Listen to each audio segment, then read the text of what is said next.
We're learning a chassidic discourse by the fifth Rebbe, Rebbe Rashab, Shalom DovBer, that was his name, on the fact that there's only one God. And the Rebbe is explaining the structure behind it, because when the Torah talks about this idea of one God, the Torah says two names of God. Like the discourse starts, "V'yadata hayom," you will know today, "V'shavos al levavecha," you will put in your hearts, "Ki Havaye hu Elokim." These are two names of God, 4 letters and Elokim, and we learned many ideas and details behind these two names of God: revelation, concealment, tzimtzum, concealment itself, how does it work, and the teacher, and so many things we shared. And the last idea that the Rebbe is going to explain now more is that the truth is that the purpose of the concealment is the revelation. It's not concealment for the fact of concealment itself. It's concealment in order to reveal, just like the teacher when he teaches, and the teacher conceals certain details so the student can actually understand. So that means that the concealment itself is for the purpose of understanding. Otherwise, the student will be confused. Okay, so we're basically 15 lines from the bottom of the page. Let's go. The explanation is like this, of this thing of concealment, and the objective of concealment is actually revelation. The idea is like this. From this name of 4 letters, Yud Kei Vav Kei, that we call it Shem Havaye, which means nothing. It's just a name to call another name that we don't know the name actually, how to pronounce it. This whole thing, from this particular name, it would be impossible to create the whole creation and the worlds, etc. Why? Because it's an infinite name. It represents infinity. Or the Shem Havaye Boilomis. And through this name called Elokim, which we learned already, it means the Teva, the nature, etc. Through this name, it's projected and revealed the light of this particular infinite name in the worlds. What does that mean? In the worlds, to create them and to give them life. Because creation itself is from this name called Havaye, 4 letters. Even though in the Torah it says that in the beginning, a simple translation, in the beginning created Elokim, why do you tell me that the creation is from Shem Havaye? The Torah says Elokim. So it doesn't make sense. That means that the creation is through this name. But not that it comes from this name. It is through this name. But the creation itself, literal translation, the body and the essence of the creation is from this name specifically. And this is something so simple. It's not like a mystical thing and complicated. No, not at all. Like, I can have so many ideas in my mind, but if I don't talk, forget it. You're never going to know them. So that's what it means. Speech is not the source of the ideas. It's not that my words suddenly have such a deep understanding of things. No, it's just words. Even to the point that they are called in Sefer Yetzirah stones. Letters are like stones. A stone doesn't understand anything. It's just a stone. It doesn't even move. No growth, no movement, no nothing.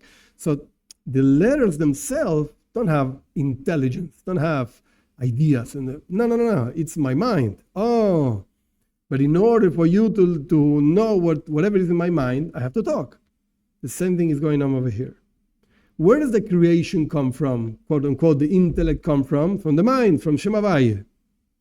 How does it get revealed? Oh, through words. Yeah, right.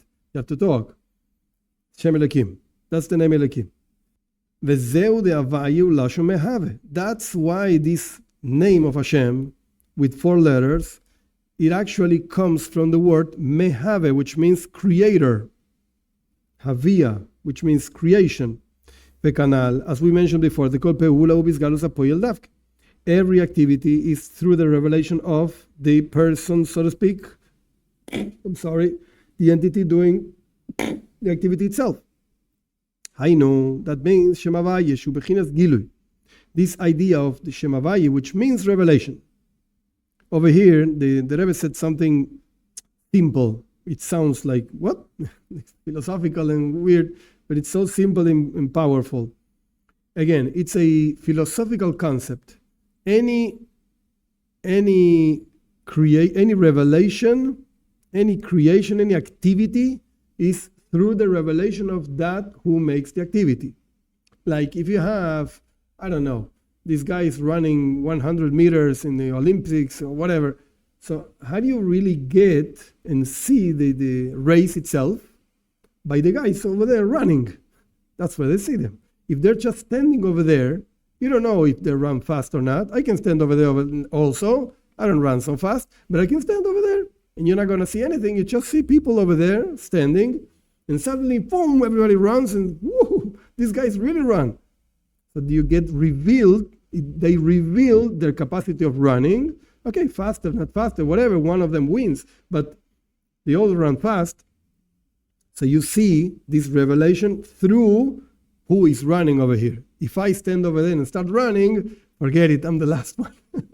I can't run. But why does it happen? Because you get a revelation of my capacity of running, which is nothing compared to these guys that run so fast. Okay? But it's me. It's my running. So every activity, it's a revelation of the one doing this activity. Rembrandt, he painted so nice. Wow, beautiful. I can paint also. Yeah, but I don't think anybody's going to like it. But I can also do it. It's not going to sell, not even for $10. But whatever. I can paint. I can take the colors and do whatever. So again, every activity is through the revelation of who is doing this. Oh, this Rembrandt is painting. Wow. That's nice. That's really nice. So over here, what's the creation? The creation has to be a revelation of Shem Havaya. Why? Because Shem Havaya is the only one that reveals. Shem Elokim conceals. The creation is through Shem. It's only coming from Shem Havaya. However, we have a quote-unquote problem over here. Shem Havaya is infinite. So there's no room for a finite creation, something defined. So therefore, that creation which has to come from Shem Havaya, because this name means light, revelation. Yeah, it's true. It comes from there, but it has to be through Shem Elokim. That is going to conceal the infinity and give room for a finite world. That's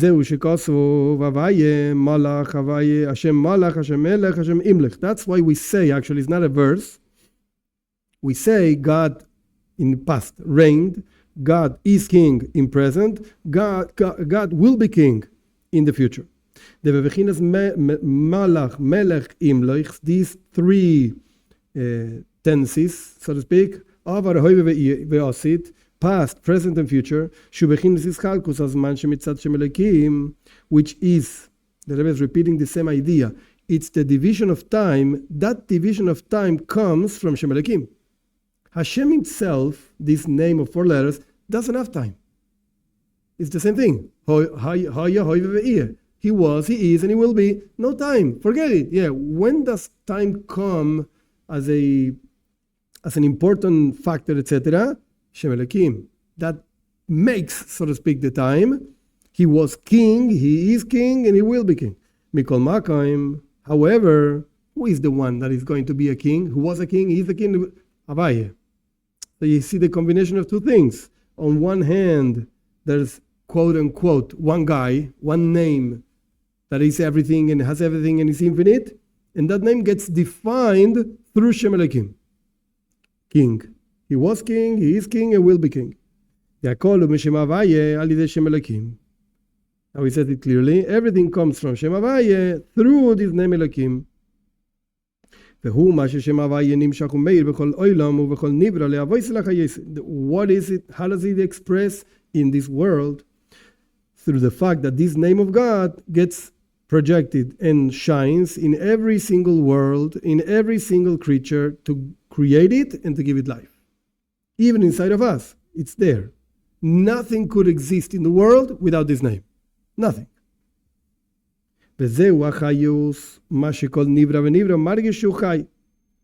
This is actually vitality of every single creature. We feel we are alive. We don't know that this livelihood is actually God, but we still feel we are alive. This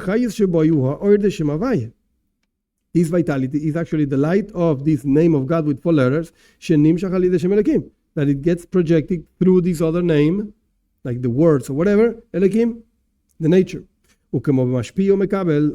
Just as is in the example that we explained before so many times about giver and receiver. This light of intellect that gets received and gets actually sits, so to speak, in the receiver, like the receiver understands it, sits in his mind. Even though this light, this energy, this intellect comes after a contraction and a concealment of the essence of the light of the giver, we pass the page, we turn the page, and after this intellect gets invested in examples, etc. Even so, the light of the intellect of the giver, of the teacher, shines and gets seated down, so to speak, inside the brain of the student. He gets it. The same thing happens with the light and the chayus, the livelihood, something like that, in each creature.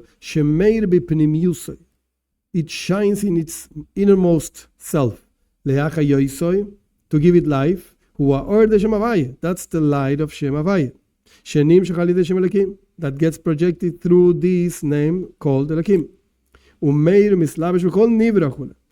it shines and it's invested in every single creature, etc.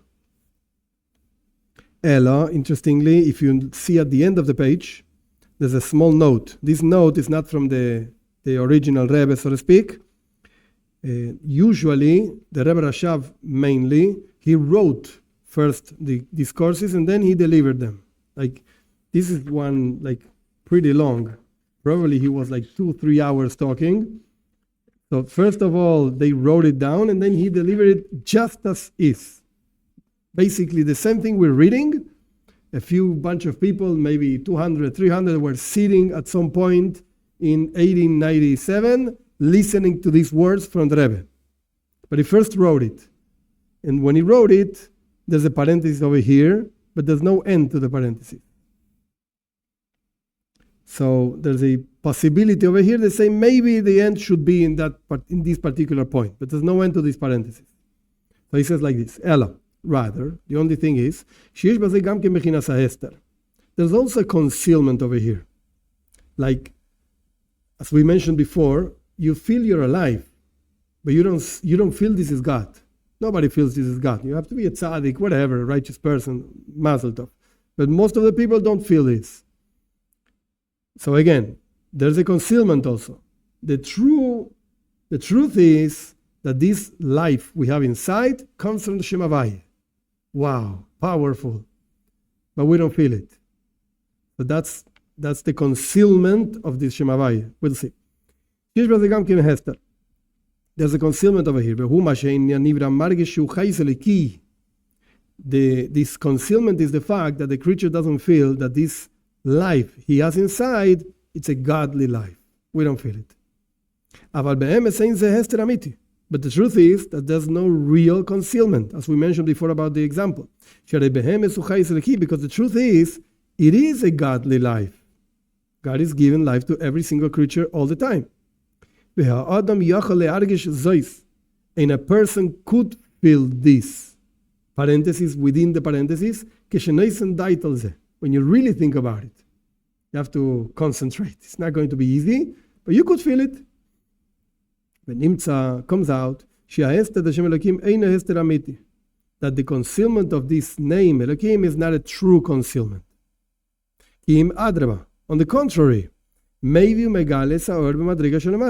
it brings and reveals the light in a lower level.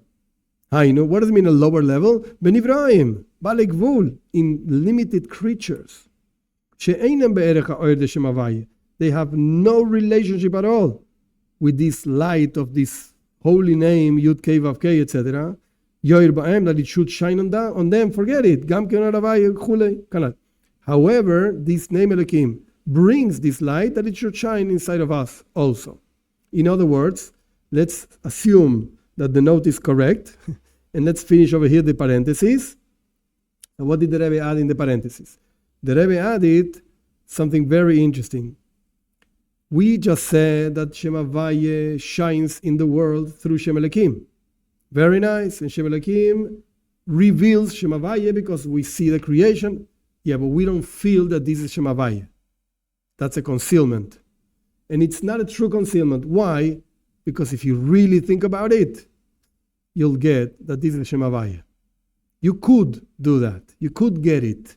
That's why it's not a true concealment.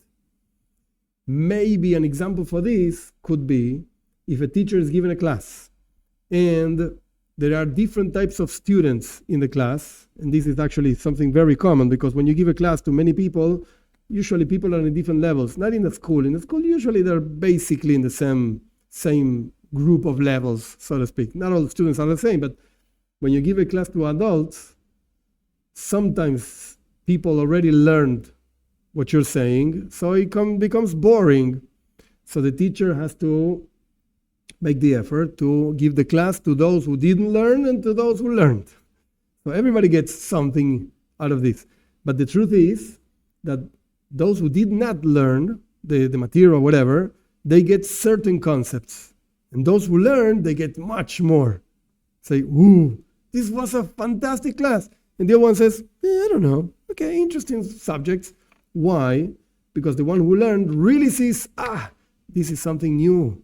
Amazing, I never heard this. Even though I learned a lot, but I never heard this. So this is interesting. And the other one says, yeah, interesting stuff, but okay, another class. Because I never heard anything, so whatever. Another rabbi talking. So what he's saying over here is not a true concealment. That's what's going on. The teacher is talking, but the concealment is not true. And the proof for that is that somebody that has at least a little bit more knowledge gets under the lines, under the words of the teacher, he gets much more. So there's not a true concealment. If it would be a true concealment, forget it. Nobody would get it. Not even the one that knows. He wouldn't get it. Now, just as we explained before, in the example of the teacher and student,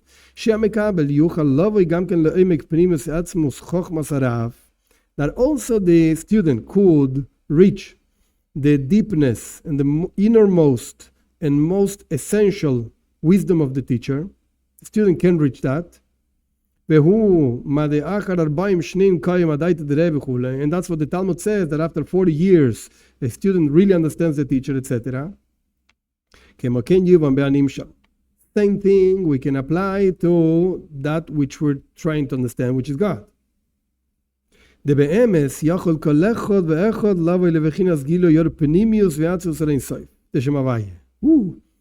truth is, anybody could reach a revelation of the light, of the innermost and most essential infinite light of Shem Yud Kei Vav Kei, Shem Havaya. That it should shine in your soul. Everybody can reach this. Now the Rebbe is going to start, so to speak, a new part of the Maimar. Until now, of the discourse, until now we spoke about, so to speak, structure.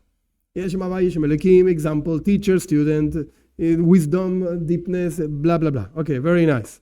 Now the Rebbe is going to say, can I feel this? What can I do with my life to see this, to get it, to live differently?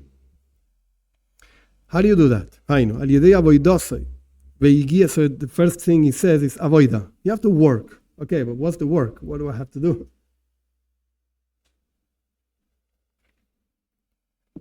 You're going to have to work. What's the work? Beigia. Really work. Effort. A lot of effort. Okay, what's the effort? Igias nefesh, igias basar. Two types of effort. First of all, you're going to have to make a big, big effort spiritually speaking, and also physically speaking. What does that mean? What do we have to do? You're going to have to remove the concealments. And he didn't define, he's going to be in 1 minute, he's making an introduction into something new. And you're going to have to remove the concealment. You're going to reach the revelation of the innermost and essence of the infinite light, which is really, really above from external creation, so to speak, light. That this external thing becomes a source for the worlds. Forget it. You're going to reach really Ein Sof, the infinite light. But you're going to have to go through a lot of effort, spiritually speaking and physically speaking. Okay, nice. How do you do this? I'll explain to you. Okay, I'll tell you. First of all, you have to understand something different.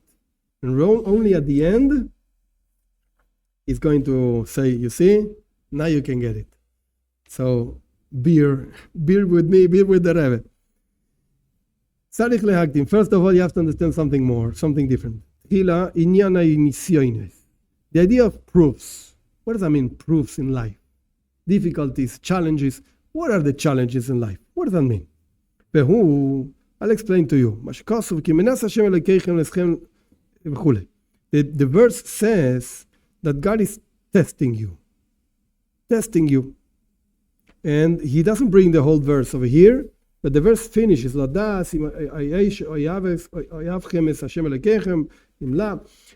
is testing you to see if you love him or not. Okay, of course he doesn't need tests. He knows everything. So we have to understand, why does God test us? What is this whole thing of tests and challenges in life?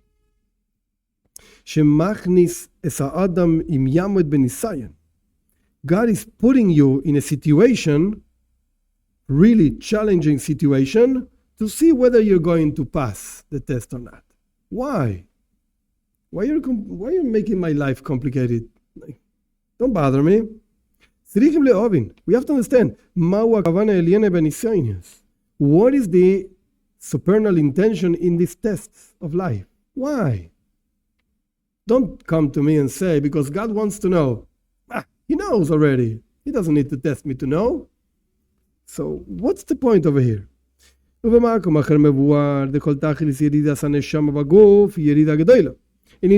another place, it's a very common thing in Hasidus. In another place, like, it's so big that you can't say everything. So in another place I explained the fact that the objective of the descent of the soul in the body, it's a terrible descent.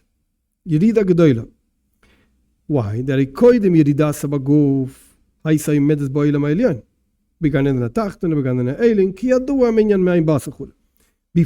the descent of the soul into the body, the soul was standing in a very lofty world, in the lower paradise, in the higher paradise, whatever the case is, lofty worlds, as it's known. That the Mishnah says, Me'ayim basa, you have to know from where you come. Where do you come from? Okay, I come from the very spiritual level, whatever the level is, doesn't matter. And over there, whatever level you were really grasping godliness. You got it. It's not that somebody had to talk to you about it. There's a God. Really? I didn't know. Okay, there's a God. No. You saw it over there. And the soul was over there in fear, love to God, loving God, fearing God. Completely nullified to God, to godliness. It's actually a verse. It's not even something like mystical. Isaiah says this. Elisha says this a couple of times. I swear by God that I was in front of him. Oh, really? He was in front of him. And it doesn't apply just to Elisha. Oh, a great prophet. No. Every single soul was in front of God. The Amida Lemaila, the fact that the prophet uses the word Amida, I was standing in front of him. And in parentheses, obvious question. There's no sitting, there's no standing in Gan Eden, there's nothing like that. It's just a spiritual thing. So what are you saying? I was standing in front of God. What are you talking about? Shubechinas bitul. Oh, I was completely nullified to God. Just like when a great sage comes into a room, everybody stands up. Why? Because you're showing I'm respecting you. I'm nothing, you're the boss over here, everybody stands. Okay? That's how the soul was in front of God. So really, they got it. Suppose the teacher, I don't know, in some places they still do this. The teacher comes into the room, everybody stands, and there's the boy over there looking at the cell phone. So he didn't see that the teacher come in, and he didn't stand up. Why? Because he wasn't aware that the teacher was over there. So the same thing happens over here. If the soul was standing, quote unquote, in front of God, it's because it was aware of God, definitely. Seeing God, coming into the room, quote unquote, whatever. Yarda, this soul that was really grasping God in front of him, Yarda beseisera madreiget beilamazi. He came down in secret levels into this world. Like that means many, many, many levels of concealment of the godly presence. And now it's into a body. The soul is into a body. The soul got really far from the light of God. The soul doesn't grasp godliness anymore, the same way, at least, that it grasped it before, when it was above. Because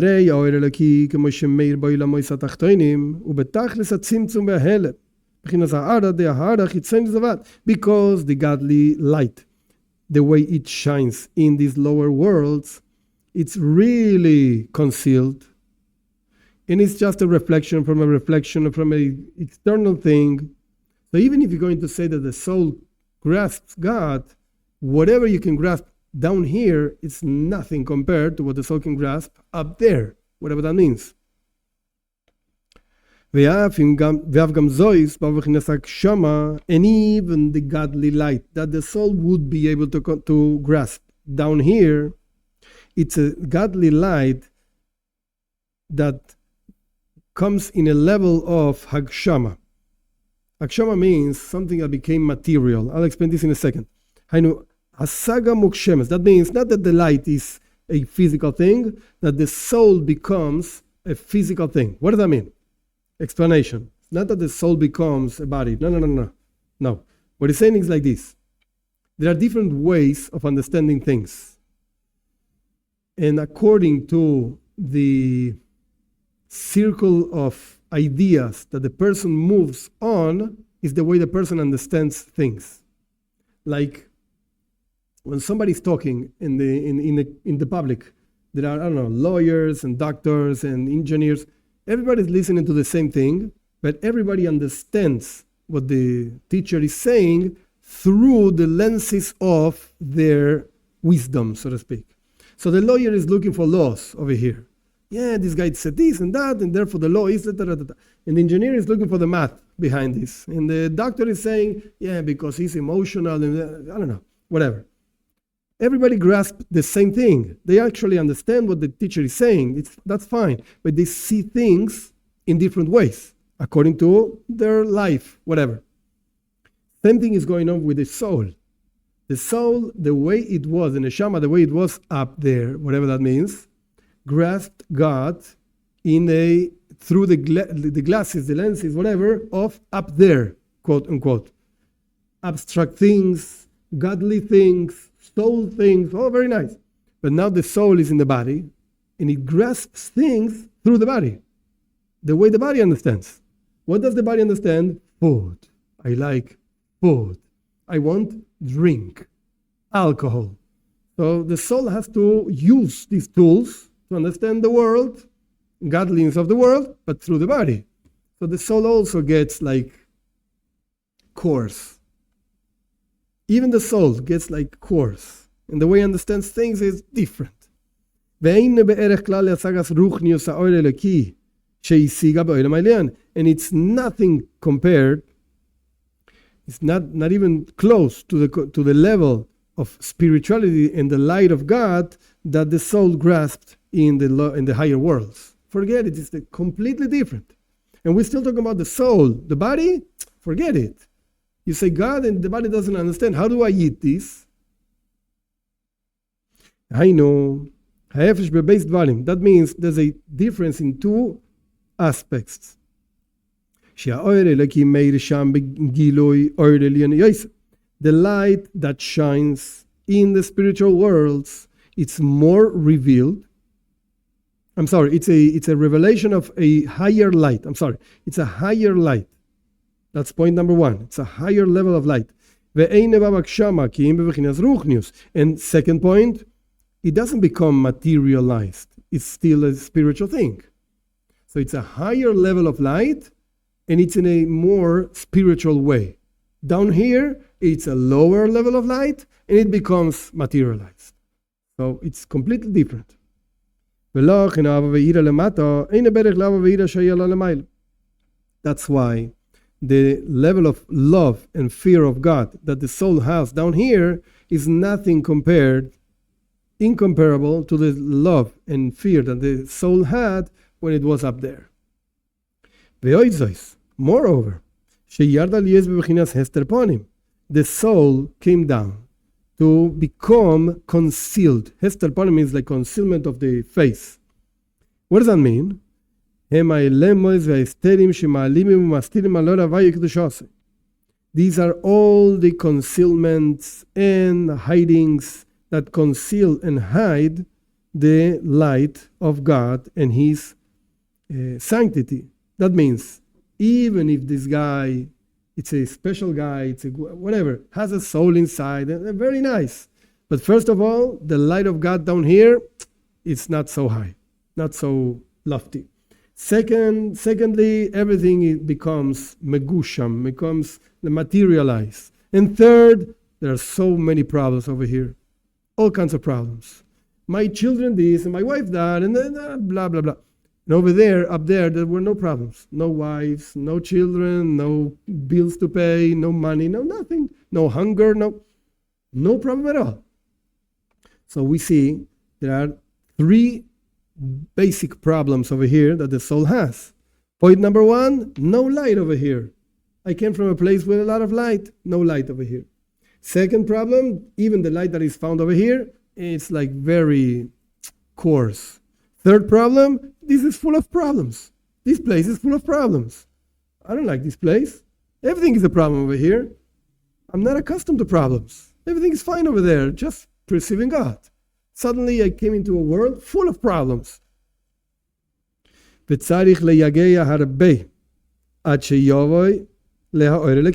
The person, now body with the soul, needs a lot of effort to reach this godly light. All of this, it's a terrible descent. Why? So why again? The objective why this soul comes down over here into this world is the tests, the challenges that come to the person. These challenges are actually a concealment of God. Like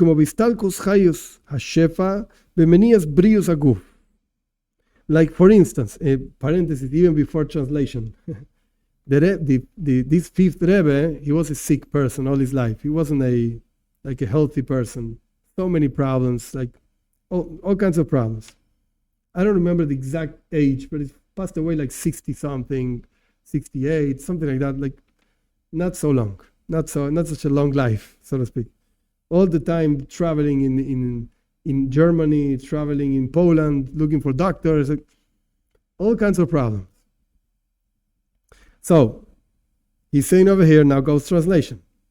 For instance, what do you define problems? The way he defines it is very interesting. How do you define problems in life? Okay, for instance, istalkus chayus, the removement, of livelihood, hashefa, of flux, of life, b'menias abrius aguf. In a menia is a prevention of the health of the body. You're sick. He could have said just sick. You know what it means to be sick? means that the livelihood a person has get removed for some reason. I don't know why. It's not coming down. Or minias mamoin, or the person doesn't have money. He doesn't have money. I have to pay the bills. I don't know how to pay the bills. So all these concealments, health, body, money, is a concealment of the light of godliness and his sanctity, his holiness. And all of this prevents the person from inside and from outside. Like even the person himself starts thinking, why am I here? What does God want from me? What's my mission in life? All kinds of internal problems, self-esteem, whatever, internal problems or external problems. I don't have money to pay the bills. What do you want from me? I don't have a job. All of these becomes really an impediment from inside and from outside to a person that comes to get close to God. In his service to God, praying and learning, it's a problem, you know? The guy wants to be in yeshiva sitting the whole day and he's sick. He can't. The guy wants to, learn the whole day, pray the whole day, and he doesn't have money to pay the bills. Forget it. Close the book and go work. No other choice. And the fact that a person should stand, just pass the challenge, stand on pass the proof against anything that it prevents him and doesn't let him do the avoida, the work. That's the reason why the soul came down. You should stand these proofs and go through these challenges. Through these challenges, you come to a higher light, to the revelation of a higher light. We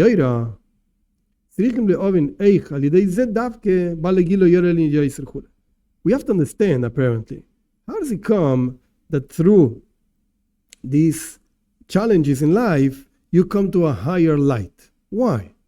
Can't you just give me the higher light and that's it? Like I sit, I learn, and I get the higher light. Why do I need to go to a challenge? Like the neshama again, the soul was up there, grasping God, happy with God, very nice. You want to get more? Go down. What do you mean go down? Yeah, you will see what I mean. Go down and have challenges. Can't you just give me the same thing over here? No. Of course, God can do anything he wants, but no, you're going to have to go down. And it's going to be very difficult. But you will see, you will get more than what you get over here. In order to understand this, why do you need challenges to really reach a higher level?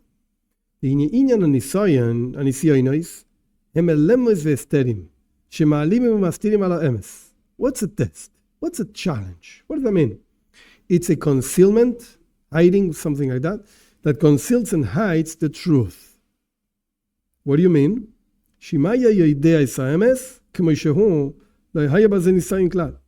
If you would know the truth as it is, this wouldn't be a challenge at all.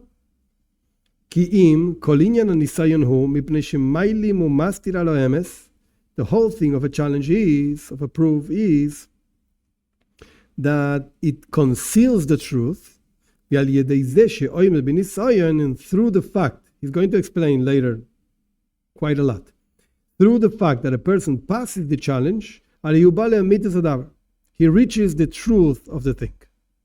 That's what a challenge means. And without the challenge, you don't know the truth. That's the problem. That's why you need the challenge to reach the truth. Okay, explain. For instance, the challenge, the test that Avraham had in this place called Ur Kasdim. The Midrash brings this whole story. The Torah alludes to it. They threw Nimrod, whatever, that was the name of the king, he threw Avram in a fiery furnace. Avram did not know he would not get burned. Like, you are thrown in a fiery furnace, bye-bye, you get burned. That's it. If Abraham would have known that he would not get burned, he wouldn't be a test. There's no test over here. Abraham did not know he would not get burned. He thought, certainly I will get burned. That's it. Like the nature is that the fire burns. However, we know already that the word hateva, the nature, when you add up the letters of the word hateva, comes out the number 86. That's the same number that when you add the letters of the word Elokim, the name of God, it's the same thing. Elokim is hateva. That means all the natures of the world,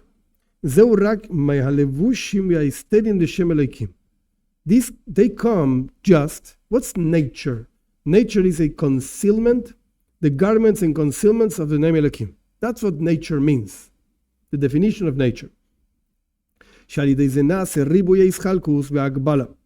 Through this concealment, these garments, you get a lot of divisions and limitations. The fire, what do I mean? Different levels and different things and limitations. The fire burns and the water, actually, I don't know, the opposite thing of burning, consumes the fire, I don't know. The fire by nature is hot and the water by nature is cold. All of this is just a concealment of godliness. But from the perspective of the other name of God, the four-letter name that is infinite, that's the level of infinity, there's no limitation, there's no division between fire and water and fire at all. And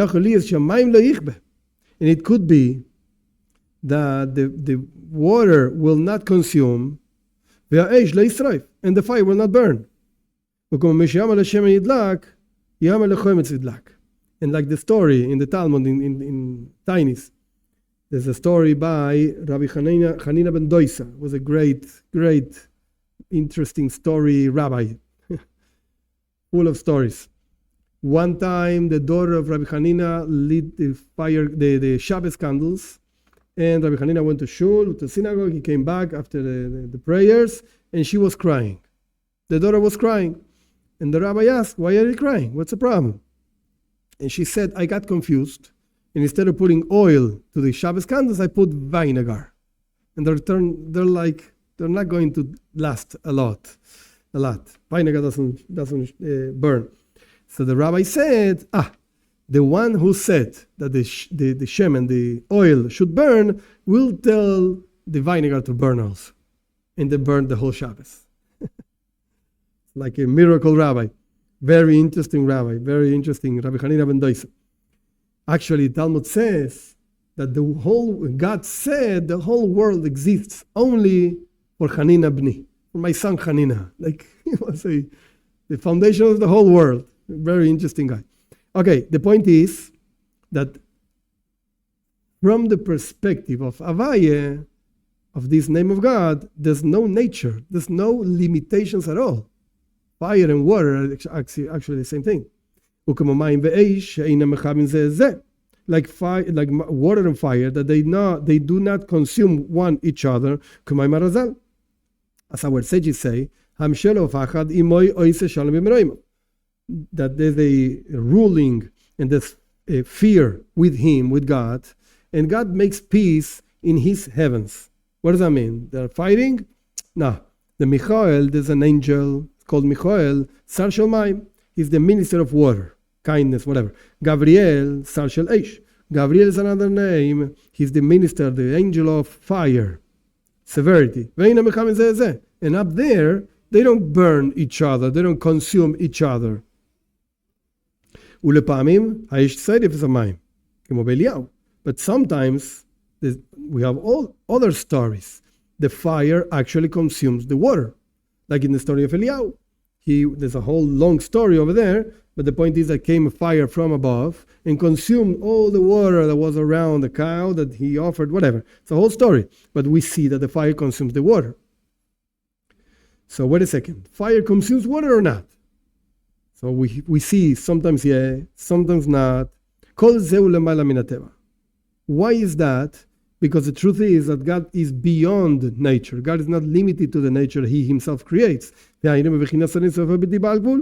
All of that comes from the infinite light that is actually infinite. There's no limitation of nature at all over there. To have any kind of limitations, etc.